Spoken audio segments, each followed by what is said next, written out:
बोल रहा हूं, बीजेपी ने कोई वादा, अनंत विजय जी चलिए मान लिया, पूरा नहीं करा, सही जवाब की बात मैंने मान ली, लेकिन मैं दोबारा पूछ रहा हूं, सीए नागरिकता छीनने का कानून है जैसा कि कोई राजनीतिक दल कर रहे हैं कि नागरिकता देने का कानून है? ये तो नागरिकता दे रहे हैं ना, छीन नहीं रहे हैं। जो इतना बात बताया जा रहा था कि मुसलमानों के खिलाफ है, मुसलमानों की नागरिकता छीन लेंगे, जो बीजेपी के खिलाफ वोट देना चाहते हैं उनकी वो बेसिक गारंटी ले लेंगे, वो सब काम, वो सब कुछ नहीं है। नागरिकता दे रहे हैं अनंत विजय जी। अनंत जी, अब मैं ऐश्वर्या जी क्या कहूं, इन लोगों को थोड़ा बहुत पढ़ना लिखना चाहिए, और कानून के बारे में बगैर पढ़े देश को हिंदू मुसलमान में बांटना उचित नहीं है जी। ये कानून के बारे में जान तो लीजिए कि क्या कानून है, उसके बाद हिंदू मुसलमान जितना सूट करता है करते रहिए, वैसे जैसे लोग हिंदू मुसलमान करते रहेंगे, मुझे लगता है कि इनकी दुकान ही बंद हो जाएगी अगर ये हिंदू मुसलमान नहीं करेंगे।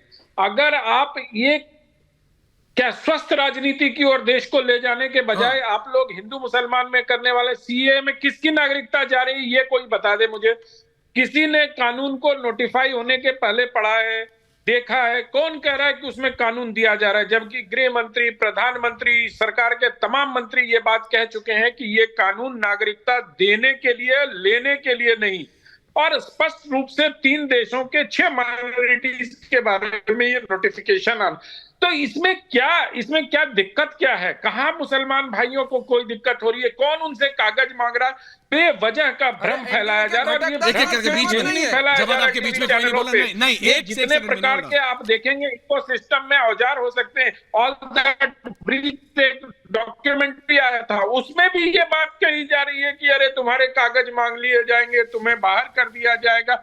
जाने कहां से ये लोग, मतलब कल्पनाशीलता की भी एक सीमा होती है। आप कोई भी काल्पनिक चीजें ले आइए तो फिक्शन लिखो ना भाई, फिक्शन लिखो। क्यों आप ये सारी चीजें कर रहे हो? आप फिक्शन लिखो, बढ़िया फिक्शन बाजी करो, फिक्शन आपकी चलेगी। क्यों देश को हिंदू मुसलमान में बांटने का प्रयास कर रहे हो?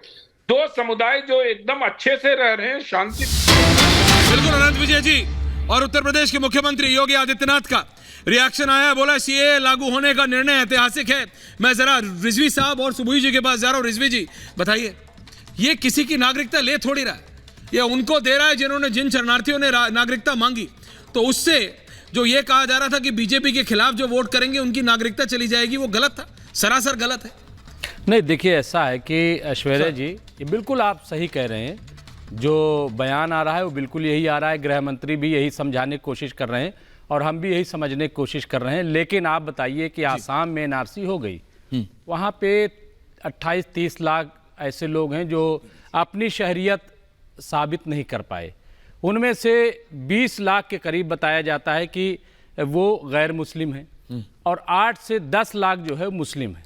अब आप बताइए ये जो सीए है तो इसका मतलब किसको शरीयत मिलेगी? नहीं तो इसको शरीयत नहीं, तो आप ही के डेटा के हिसाब से, मेरे पास वो वेरीफाइड नहीं, लेकिन नहीं, मैं ये कह रहा हूँ चलिए किसी एक खास मजहब के खिलाफ नहीं है। जी बोलिए। हम कह रहे हैं बीबीसी गरिमा जी चला दीजिए। हम कह रहे हैं कि 10 लोग हैं, लेकिन 10 लोग में अगर 2 लोग मुस्लिम हैं, 8 लोग गैर मुस्लिम हैं, तो ये जो कानून है सीए का, अब उसमें तो ये शहरियत, एक मिनट, ये शहरियत गलत करेगा होगा। फिर देखिए तो 8 लोग भी गलत, लोग तो 10 लोग हैं, तो 10 से 10 इससे पहले भी शरीयत। एक चीज ऐश्वर्या जी बताइए, देखिए मैं आराम से कह रहा हूं कि इससे पहले भी शहरियत जो है सिटीजनशिप दी जाती रही है, कोई नई चीज नहीं है, दी गई है, मोदी गवर्नमेंट में दी गई है, मुसलमानों को भी दी गई है।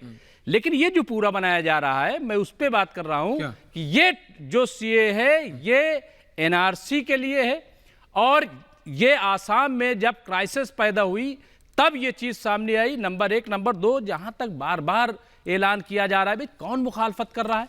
हा? और फिर ये तो मोदी सरकार है। मोदी सरकार तो इतनी स्ट्रांग है कि जब चाहती है नोटबंदी का ऐलान कर देती है, जब चाहती है जीएसटी जैसा कानून लेकर के आती है, जब चाहती है ये लॉकडाउन कर देती है बगैर किसी से मशवरा किए।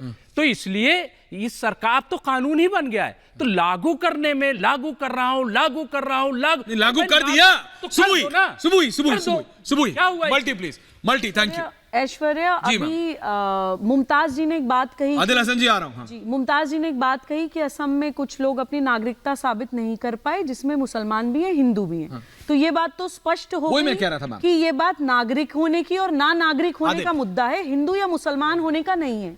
हर देश में एक नेशनल रजिस्टर ऑफ सिटीजन्स होता है कि कौन उस देश के नागरिक हैं और कौन उस देश के रेजिडेंट्स हैं। ये रजिस्टर इसलिए जरूरी होता है क्योंकि हमारे संविधान में बहुत से ऐसे मौलिक अधिकार हैं जो केवल और केवल नागरिकों के लिए हैं।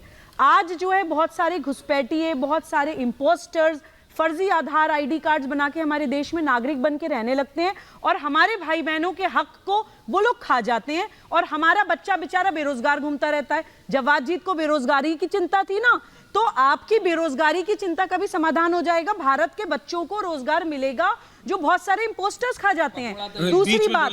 दूसरी बात देखिए, मैं किसी के बीच में नहीं बोली।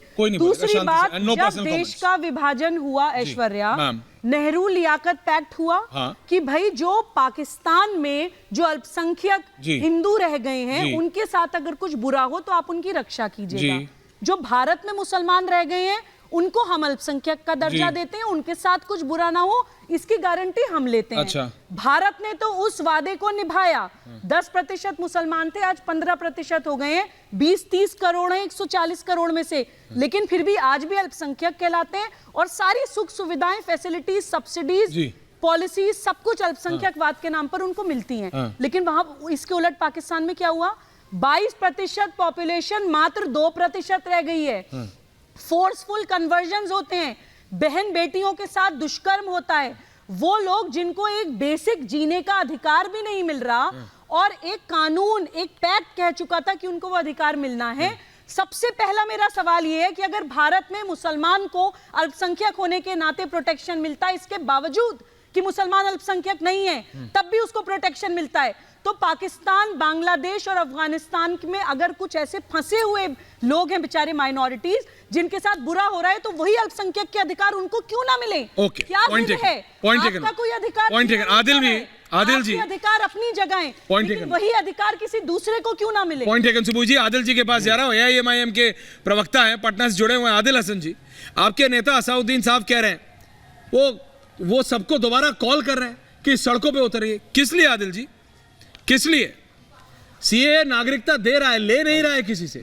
आदिल हसन जी बोल रहे हैं। जी आदिल जी और विनीत गोयनका जी, आनंद जी को भी रखिएगा। मल्टी ऐश्वर्या साहब, मेरे लीडर बैरिस्टर असदुद्दीन ओवैसी साहब ने पार्लियामेंट में और देश के सामने भी अपनी राय रख दी और जो सच्चाई आपके सामने है। अभी मैडम बहुत अल्पसंख्यक और माइनॉरिटी की बात कर रही हैं। जुमा पढ़ते हुए एक नमाजी को मारा गया।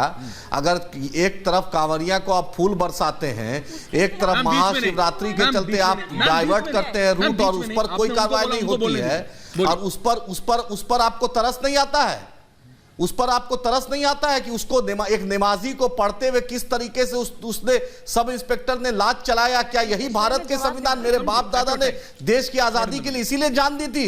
फजले हक खैराबादी से लेकर 1947 तक लाखों उलेमाओं ने इसीलिए दी थी कि एक नमाजी को जो नमाज के हालत में है वो अपने अल्लाह के सामने सजदा कर रहा है, उस तोमर की है, उस पर सिर्फ सस्पेंशन होगा। क्या अमित शाह की पुलिस गृह मंत्रालय इसी के लिए है? मुसलमानों पर आप यही दिखाना चाहते हैं? आपका कर्नाटका का MP बोलता है कि 400 सीट जिताइए तो हम संविधान बदल देंगे। यानी बाबा साहेब अंबेडकर से बड़े हो गए हैं, सरदार पटेल से बड़े हो गए, पंडित नेहरू से बड़े हो गए, महात्मा गांधी से बड़े हो गए, डॉक्टर राजेंद्र प्रसाद और मौलाना अबुल कलाम आजाद से वो बीजेपी के वो MP बड़ा हो गया है। बोलता है कि 400 MP में जिताइए। अरे मोदी जी को बोलिए 5 साल क्यों लगाया था मोदी जी ने? अरे इतनी हिम्मत थी तो अमित शाह साहब उसी वक्त ला देते।